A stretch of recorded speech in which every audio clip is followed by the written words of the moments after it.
اعوذ باللہ من الشیطان الرجیم بسم اللہ الرحمن الرحیم الحمدللہ رب العالمین صلی اللہ علی محمد وآلہ اجمعین واللعنۃ الدائمۃ علی اعداء محمد وآل محمد اما بعد وفقنا اللہ وإیاکم للعلم والعمل الصالحین انشاءاللہ تعالی۔ نجف اشرف سے حرم امام امیر المؤمنین اسلام سے المعارف العلویہ انٹرنیشنل شارٹ کورس کا یہ چوتھا درس ہے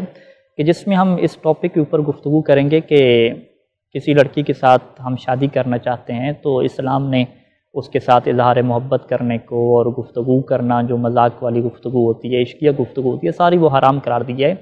تو کیا ہمیں اس بات کی اجازت ملتی ہے کہ ہم شادی سے پہلے اس خاتون کو دیکھ سکیں؟ ابھی نکاح نہیں ہوا تو یہاں پہ روایات اہل بیت علیہ السلام کے مطابق سید سیستانی دامت ظل العالی نے اس بات کو لکھا اپنی کتب میں کہ 5 شرائط ہمارے پاس ایسی ہیں کہ اگر ان 5 شرائط کی رعایت کی جائے تو شادی سے پہلے ایک جو لڑکا ہے وہ لڑکی کو جو ہے وہ دیکھ سکتا ہے۔ تو آئیے ہم دیکھتے ہیں کہ وہ 5 شرائط کون سی ہیں کہ جس میں شادی سے پہلے جو ہے وہ ایک لڑکی کو بغیر حجاب کے جو ہے وہ دیکھنا جائز ہو جاتا ہے۔ سب سے پہلی شرط یہ ہے کہ وہ جو خاتون کو دیکھا جا رہا ہے وہ ظاہری بات ہے، دیکھیں پہلی چیز میں بیان کر دوں کہ یہاں پہ جو دیکھنے کا مسئلہ آ رہا ہے اس میں بغیر حجاب کے خاتون کو دیکھا جا رہا ہے کہ جس میں اس کے بال ہیں، اس کا چہرہ ہے، اس کی گردن ہے، اس کی جو کلائیاں ہیں، اس کی پنڈلیاں ہیں، اس کے پاؤں ہیں، یہ جو ہم دیکھنے کی بات کر رہے ہیں جو روایات میں کیا ذکر ہو گیا اس کے دیکھنے کی بات ہے۔ وگرنہ حجاب کے ساتھ دیکھنے کی تو وہ آگے انشاءاللہ گفتگو آئے گی کہ حجاب کے ساتھ کسی خاتون کو دیکھنے کی کیا ممانعت ہے، جو ممانعت نہیں ہے وہاں پہ ہم کچھ شرائط کو کیا ذکر کریں گے۔ تو ابھی جو ٹاپک ہے ہمارا کہ ایک لڑکی سے شادی کرنا چاہ رہا ہے ایک لڑکا، اسے وہ بغیر حجاب کے جو ہے وہ دیکھنا چاہ رہا ہے، اور بغیر حجاب کے مطلب کیا کہ اس کے بال کھلے ہوئے ہیں، اس کے بازو جو ہیں وہ گردن کیا ہے اس کی نظر آ رہی ہے، تو کیا یہ دیکھنا جائز ہوگا یا جائز نہیں ہوگا؟ تو یہاں پہ 5 شرائط سید سیستانی دامت ظل العالی نے بیان فرمائی کہ اگر یہ 5 شرائط موجود ہوں تو پھر یہ دیکھنا جائز ہوگا۔ اس میں سے پہلی شرط یہ ہے کہ کسی خاتون کے ان اعضاء کو، یعنی گردن، اس کی بازو وغیرہ ہو گئے، ان اعضاء کو یا چہرے کو دیکھنے کا جو نیت ہے اس بندے کی، وہ نیت یہ نہ ہو کہ میں سیکشول کیا ہے کوئی لذت حاصل کروں گا، جنسی شہوت کو میں حاصل کروں گا، یہ اس کی نیت نہ ہو۔ نیت اس کی خالص یہی ہو کہ بس میں دیکھنا چاہتا ہوں کہ یہ کیسی لگتی ہے اور کیسی خاتون ہے۔ اگرچہ اس میں لکھا سید سیستانی نے کہ آپ نے دیکھا تو وہ نہ چاہتے ہوئے بھی اگر وہ لذت آ گئی ہے، جنسی ایک شہوت اور سیکشول احساس پیدا ہو گیا ہے تو اس میں کوئی ایشو نہیں ہے، بس جب شروع میں دیکھ رہے ہیں تو ایسی نیت اور ایسا ارادہ نہیں ہونا چاہیے۔ دوسری شرط کیا ہے کہ اگر یہ لڑکا اس خاتون کو دیکھے گا بغیر حجاب کے تو اس سے اس بات کا اطمینان ہو کہ مجھے جو ہے وہ اس وجہ سے حرام میں پڑنے کا کوئی ایشو نہیں ہے کہ میں نے ابھی لڑکی کو دیکھا تو یہ نہیں ہے کہ بعد میں جو ہے وہ مجھے خطرہ لاحق ہو جائے گا کہ میں کیا ہے کسی حرام میں پڑ جاؤں۔ دیکھیں یہ شرط بڑی اہم ہوتی ہے اور یہ اکثر جگہ پہ آپ کو کتاب و نکاح میں ملے گی کہ جسے ہم ریبہ کہتے ہیں فقہ اصطلاح میں، کہ حرام میں پڑنے کا خطرہ نہ ہو۔ اصل میں ہوتا یوں ہے کہ انسان جب کسی خاتون کو بے حجاب دیکھتا ہے اور اس ٹائم پہ تو کوئی ایشو نہیں تھا، بعد میں کیا ہوتا ہے خطرہ بن جاتا ہے کہ شیطان وسوسہ ڈالتا ہے اور پھر ظاہری بات انٹرنیٹ کا دور ہے تو انسان کیا ہے اس لڑکی کے متعلق یا دیگر خواتین کے متعلق چیزوں کو سرچ کرتا ہے اور یوں وہ ایک شہوانی نگاہ کی طرف اور جنسی لذت کو حاصل کرنے کے لیے چیزوں کو دیکھنا شروع کر دیتا ہے۔ تو اگر یہ خطرہ نہیں ہے تو پھر کیا دیکھنا جائز ہوگا، یہ دوسری شرط ہوگی۔ تیسری شرط یہ ہے کہ اگر اس خاتون کو وہ دیکھ رہا ہے، اس لڑکی کو دیکھ رہا ہے تو اس وقت کوئی شرعی مانع نہیں ہونا چاہیے اس سے شادی کرنے کے لیے، یعنی اگر وہ ابھی شادی کرنا چاہیں تو ایسا نہیں ہے کہ شریعت کہے کہ ابھی آپ کی شادی نہیں ہو سکتی۔ جیسے فرض کریں کہ وہ خاتون کیا عدت میں ہے، اب عدت والی خاتون سے ہم جو ہے وہ شادی نہیں کر سکتے تو عدت والی خاتون کو نہیں دیکھ سکتا انسان، عدت گزر جائے تو پھر کیا دیکھ سکتا ہے، اور وہ تو واضح ہے کہ شادی شدہ خاتون کو تو دیکھ ہی نہیں سکتے، اس سے تو آفر ہی نہیں کر سکتے شادی کی، یہ تیسری شرط ہو جائے گی۔ اسی طریقے سے اسی کی ہم ایک اور مثال بھی بنا لیتے ہیں کہ فرض کریں وہ بیوی کی بہن ہے جیسے سالی کہتے ہیں، تو سالی سے بھی ابھی شادی نہیں ہو سکتی کیونکہ 2 بہنوں سے ایک ٹائم پہ نکاح کرنا کیا جائز نہیں ہوتا، یہ تیسری شرط ہوگی۔ یعنی پہلی شرط کیا ہے کہ جنسی شہوت کی نیت سے نہیں دیکھے گا، دوسری شرط یہ ہے کہ دیکھنے کے بعد اسے حرام میں پڑنے کا خوف اور خطرہ نہیں ہوگا کہ مجھے مزید وسوسے آئیں گے اور میں حرام میں پڑ جاؤں گا۔ تیسری شرط کیا لگائی کہ فی الحال اسی ٹائم پہ جب وہ دیکھ رہا ہے تو اس خاتون سے شادی کرنے میں کوئی شرعی رکاوٹ نہیں ہونی چاہیے۔ اور چوتھی شرط اس میں کیا ہے کہ وہ شخص اس لڑکے کو پہلے سے نہ جانتا ہو. اگر پہلے سے اس نے دیکھا ہوا ہے اسے کسی جگہ پہ اور اسے پتہ ہے کہ اس کی شکل و صورت کیسی ہے، پھر وہ نہیں دیکھ سکتا. یہ آپشن فقط اس کے لیے ہے کہ جس نے لڑکی کو نہیں دیکھا ہوا،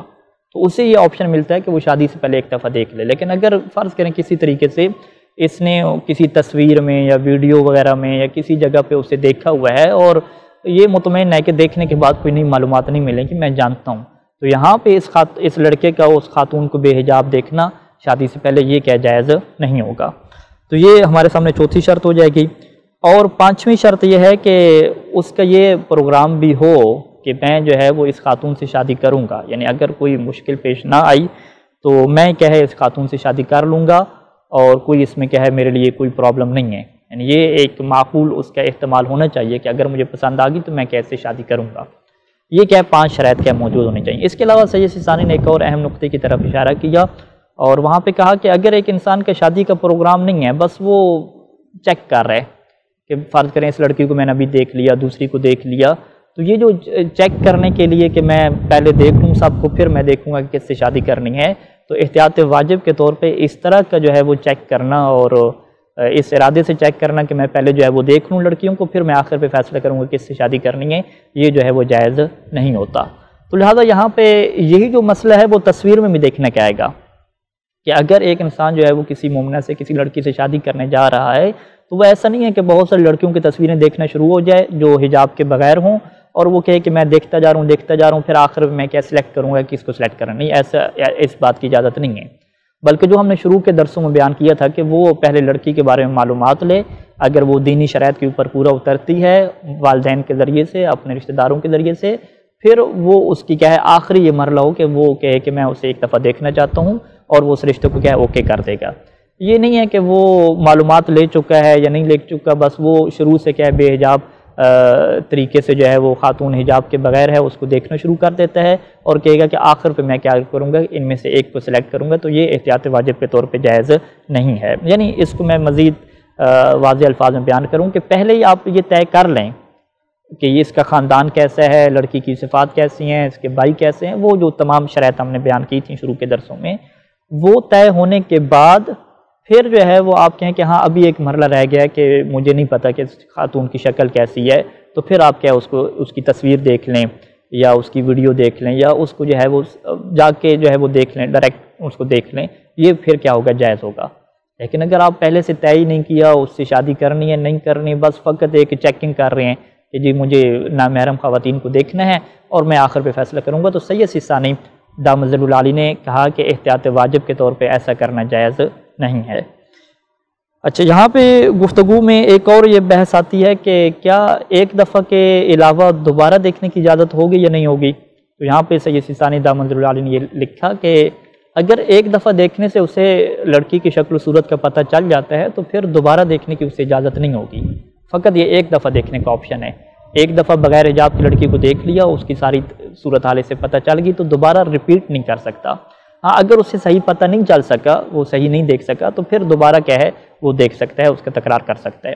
اب یہاں سے یہ مسئلہ بھی ہمارے سامنے آتا ہے کہ کسی خاتون سے شادی کرنے کے لیے اس کی جو ہے وہ تصویر منگوائی جو حجاب کے بغیر ہے، اب اس کو اپنے موبائل میں جو ہے وہ رکھ لیا اور بار بار اسے دیکھ رہا ہے، تو اس چیز کی اصلاً کیا اجازت نہیں ہوگی. فقط ایک دفعہ دیکھنے کا آپشن ہے کہ ایک دفعہ دیکھ لیا آپ کو پتہ چل گیا لڑکے کی کیا صفات ہیں، دوبارہ اس کی دیکھنے کی اجازت نہیں ہوتی. تو لہٰذا جو ہے وہ کسی لڑکی سے شادی کرنی ہے، اس کی بغیر حجاب کی تصویر کو اپنے پاس رکھنا، اسے بار بار دیکھنا، چاہے کوئی شہوت کا جنسی شہوت کا ایشو نہ بھی ہو، اس چیز کی اجازت نہیں ہے. فقط ایک دفعہ دیکھنے کی اجازت ہے، وہ بھی یہ 5 شرائط جب کیا ہوں گی موجود ہوں گی. تو لہٰذا جو ہے وہ یہ ایک اہم مسئلہ تھا، اس کی طرف کیا توجہ ضروری ہے. ایک اور مسئلہ اس کے بعد ہم جس کی طرف بڑھنے جا رہے ہیں کہ یہاں سے پھر یہ سوال اٹھتا ہے کہ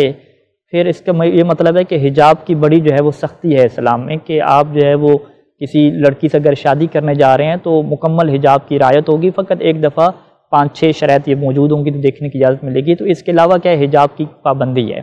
تو یہاں سے ہم کچھ احکام کیا شروع کریں گے کہ خاتون کے لیے حجاب کس طرح کا کرنا واجب ہے اور اس کے اوپر کیا شریعت کہتی ہے کہ وہ اپنے جسم کو چھپائے اور کیسے چھپائے. اس کو انشاءاللہ کیا ہم تفصیلی گفتگو میں ذکر کریں گے. سب سے جو پہلی بات ہے آپ کی خدمت میں ہم عرض کریں کہ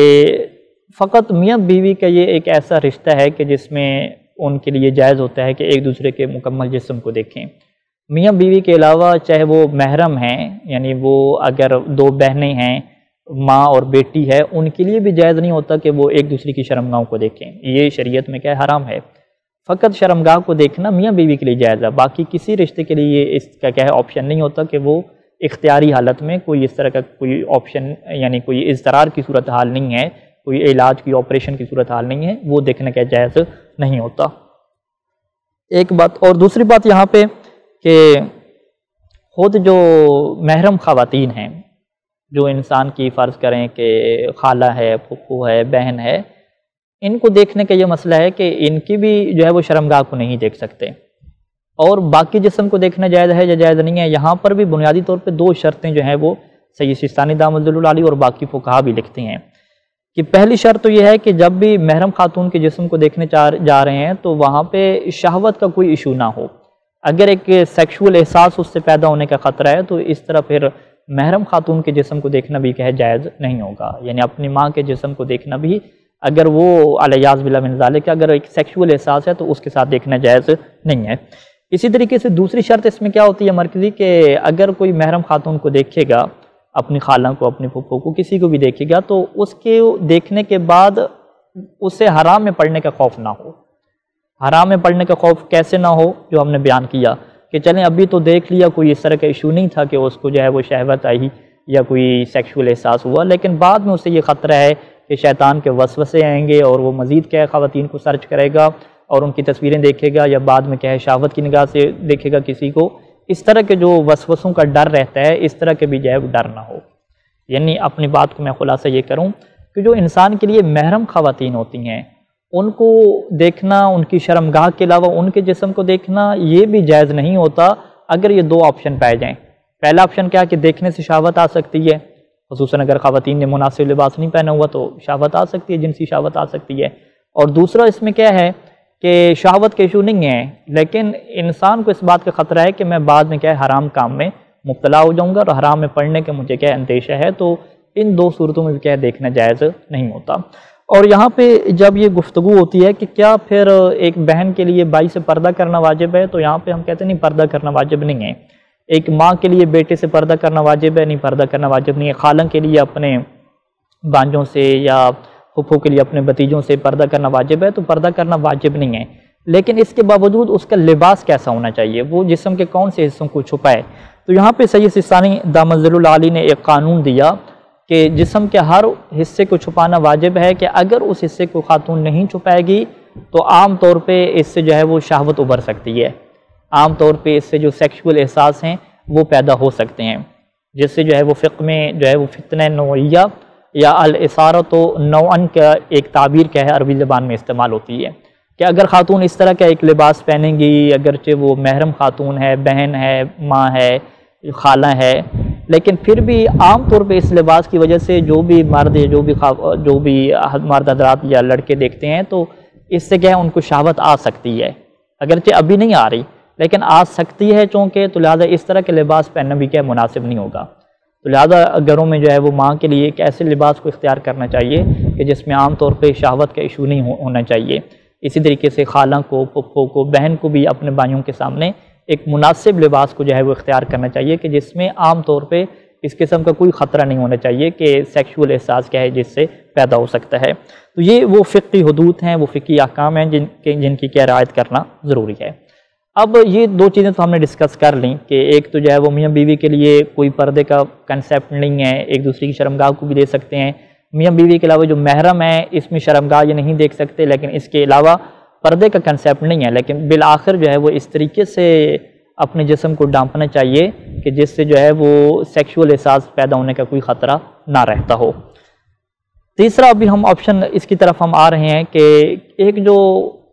خاتون ہے اس کے لیے کتنا جو ہے وہ پردہ کرنا واجب ہوتا ہے نامحرم مردوں سے۔ سب سے پہلے یہ بات تو واضح ہے کہ جو پردے کا کنسیپٹ ہے اور جو حجاب کا تصور ہے یہ مسلمات دین میں سے ہے، یعنی یہ اسلام کا ایک ایسا حکم ہے کہ جس کے اوپر کسی مسلمان کو کوئی ذرہ برابر اختلاف نہیں ہے۔ قرآن مجید کی واضح طور پہ آیات موجود ہیں کہ جس میں اللہ کے نبی کو یہ حکم دیا گیا تھا کہ اپنی بیویوں سے کہہ دیجئے، اپنی بیٹیوں سے کہہ دیجئے، مومنین کی خواتین سے کہہ دیجئے کہ وہ چادر کو لے کے رکھیں، پردے کو لے کے رکھیں۔ تو لہٰذا سورہ احزاب کی 59 نمبر آیت میں آپ جا کے جو ہے اس چیز کو پڑھ سکتے ہیں کہ پردے کا حکم قرآن مجید کا جو ہے وہ قانون ہے، اسلام کا قانون ہے اور مسلمات میں سے ہے، اس کے اوپر کسی کو کوئی اعتراض نہیں ہے۔ اب وہ پردہ کتنا واجب ہے اور کیسے کرنا ہے، اس کی تفصیل اہل بیت علیہ السلام نے بیان فرمائی اور فقہا نے ان روایات کو دیکھا پرکھا اور اس کو پرکھ کے جو ہے وہ ایک خلاصی کی شکل میں جو ہے وہ ہمیں قوانین دیے۔ تو یہاں پہ پہلا سوال کہ ایک خاتون کے لیے اپنے جسم کو چھپانا اور کتنا پردہ کرنا واجب ہے۔ تو یہاں پہ سید سستانی دامت ظل العالی یہ لکھتے ہیں کہ ایک خاتون کے لیے اپنے چہرے اور ہاتھوں کے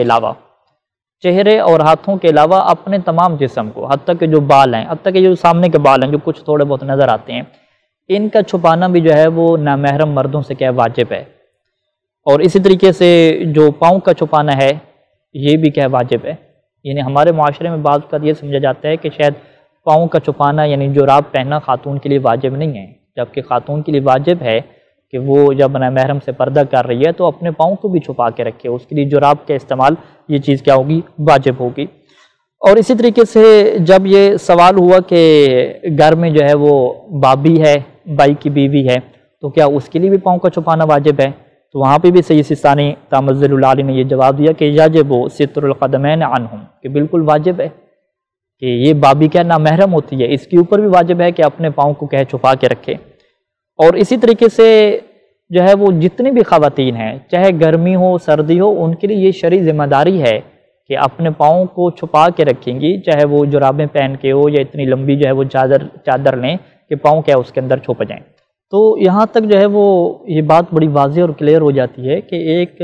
خاتون کے لیے، ایک لڑکی کے لیے اپنے پاؤں کو چھپانا بھی کیا ہے، حجاب میں اور پردے میں کیا واجب ہے۔ تو اب یہاں پہ یہ سوال پیدا ہوتا ہے کہ کیا وہ خاتون کسی بھی ایج کے اوپر پہنچ چکی ہو، اس طرح کا اس کے اوپر حجاب واجب ہے کہ وہ فقط اپنے چہرے کو کھلا رکھ سکتی ہے، اپنے بالوں کو بھی اس کو چھپانا ہے، اپنے جو ہے وہ بازوؤں کو مکمل چھپانا ہے؟ تو یہاں پہ سید سستانی دامت ظل العالی نے لکھا کہ وہ خاتون کہ جو اس ایج کے اوپر پہنچ چکی ہے اور جس کا بڑھاپا اتنا ہو چکا ہے کہ اب اس سے جو ہے وہ نکاح کی خواہش نہیں ہے، اب اس کے دل کے اندر جو ہے وہ نکاح کی خواہش تک ختم ہو چکی ہے، اس ایج کو وہ پہنچ چکی ہے، تو ایسی خاتون کے لیے جو ہے وہ پھر اپنے بالوں کو کھلا رکھنا اور چھپانا، اپنے بالوں کو کھلا رکھنا جائز ہے۔ وہ خاتون جو بہت زیادہ بوڑھی ہو چکی ہے، اس کے اندر نکاح کی خواہش ختم ہو چکی ہے، تو یہ خاتون کیا ہے اپنے بالوں کو کھلا رکھ سکتی ہے، اور اسی طریقے سے جو اپنے بازو ہیں اسے کیا کھلا رکھ سکتی ہے، اور اسی طریقے سے جو ہے وہ عام طور پہ جو دوپٹہ وغیرہ کیے جاتے ہیں تو گردن کا کچھ حصہ کیا ہے واضح ہو جاتا ہے، چھپتا نہیں ہے، تو اس کو یہ خاتون کیا ظاہر رکھ سکتی ہے، اور اسی طریقے سے جو ہے وہ یہ اپنے پاؤں وغیرہ کو بھی کیا ہے ظاہر رکھ سکتی ہے۔ لیکن اس کی بنیادی شرط یہی ہے کہ یہ خاتون اس کے اوپر کیا ہے میک اپ وغیرہ اور زینت اور فیشن وغیرہ نہ کرے، کیونکہ یہ انشاءاللہ ایک بحث آئے گی مستقل کہ قرآن مجید نے جو ہے وہ فیشن سے بھی منع کیا ہے کہ فیشن بھی جو ہے وہ نامحرم کے سامنے جو ہے وہ انسان ظاہر، ایک خاتون جو ہے وہ اس کا اظہار نہیں کر سکتی۔ تو یہ جو بوڑھی خاتون ہے کہ جس کے اندر نکاح کی خواہش نہیں ہے، اس کے لیے یہ آپشن ملتا ہے کہ یہ اس کے لیے شرعی حجاب کرنا کیا واجب نہیں ہے۔ اس کے علاوہ جتنی بھی خواتین ہیں سب کے لیے یہ واجب ہے کہ وہ اپنے پاؤں کا پردہ بھی کریں اور چہرے اور ہاتھوں کو کیا وہ کھلا رکھ سکتی ہیں۔ اب یہاں پہ ایک اور جو ہے وہ گفتگو ہم انشاءاللہ شروع کرنے جا رہے ہیں کہ یہ جو جسم کو چھپانے کا حکم ہے، حجاب کا حکم ہے، کیا اس میں بس ایک چادر لے لی جائے تو وہ کافی ہے، یا جو مانتو ہے وہ پہنا جائے، یا کوئی ایک کپڑے پہن لیے جائیں، چادر نہ بھی لی جائے، کپڑے اور دوپٹے پہن لیے جائیں، یا جس طریقے سے ایک فیشن حجاب آیا ہوئے ہیں فیشن حجاب وہ چلے گا، بس بالوں کو چھپا لیا، جسم کو چھپا لیا، نیچے وہی پینٹ کوٹ کیا ہے پہنا ہوا ہے، اس سے کیا نظام چلے گا یا نہیں چلے گا، اس کی کیا شرائط ہیں؟ یعنی وہ جو پردہ ہے، وہ جو چادر ہے، وہ جو لباس ہے جو جسم کو چھپا رہا ہے، اس لباس کی بھی کیا ہے فقہ میں بہت زیادہ شرائط ہیں کہ ان کی رعایت کرنا بھی کیا ہے ضروری ہے۔ تو انشاءاللہ اس کو ہم اگلی گفتگو میں ڈسکس کریں گے۔ فی الحال کی جو گفتگو ہے اس کے جو سوالات جو ہے وہ آپ کے سامنے ہم رکھنے لگے ہیں، وہ درج ذیل جو ہے وہ سوالات ہوں گے۔ سب سے جو پہلا سوال ہے کہ محرم خواتین جو ہوتی ہیں آپس میں، جو محرم ہیں، جیسے دو بہنیں ہیں، ماں اور بیٹی ہوگی، کیا ان کے لیے جائز ہوتا ہے کہ ایک دوسرے کی شرمگاہ کو دیکھیں؟ یا جائز نہیں ہوتا؟ اس کا آپ جواب دیں۔ اور اسی طریقے سے ابھی جو ہم نے شروع میں بحث کی اس کے متعلق یہ سوال اٹھے گا کہ کیا ایک خاتون جس سے انسان شادی کرنا چاہتا ہے کیا اسے بغیر حجاب کے دیکھ سکتا ہے؟ اگر دیکھ سکتا ہے تو اس کی کون سی شرائط ہیں؟ ان تمام شرائط کو کیا ہے بیان کریں۔ اور اسی طریقے سے ایک اور سوال یہ ہوگا کہ کیا اپنی منگیتر کی تصویر یا ویڈیو جو حجاب کے بغیر ہے اسے اپنے پاس رکھنا موبائل میں اور بارہا اسے دیکھنا کیا یہ جائز ہے یا جائز نہیں ہے؟ آپ اس کو بیان کریں۔ اور پھر ایک اور سوال یہ ہوگا آپ سے کہ یہ جو بوڑھی خاتون ہوتی ہے کیا اس کے لیے بھی پردے کا حکم ہے؟ اور کون سی بوڑھی خاتون ہے کہ جس کے اوپر پردہ واجب نہیں ہوتا؟ اور اگلا سوال آپ کی خدمت میں یہ ہے کہ پردے کے بارے میں اسلام کا کیا نظریہ ہے؟ کیا یہ اختلافی نظریہ ہے کہ کچھ فقہا اس کو کہتے ہیں کچھ فقہا نہیں کہتے؟ یہ اختلافی نظریہ نہیں ہے، اس کو آپ بیان کریں۔ اور آخری سوال کہ پردے کی کیا حد ہے؟ پردے میں کتنا جسم چھپانا واجب ہوتا ہے؟ کیا پاؤں کو چھپانا اس میں ضروری ہے؟ کیا بابی کے لیے بھی ضروری ہے کہ وہ اپنے پاؤں کو چھپائے یا اس کے لیے ضروری نہیں ہے؟ تو ان سوالوں کے کیا آپ جوابات لکھیں اور پیش کریں۔ وصلی اللہ علی محمد و آلہ اجمعین، والسلام علیکم ورحمۃ اللہ وبرکاتہ۔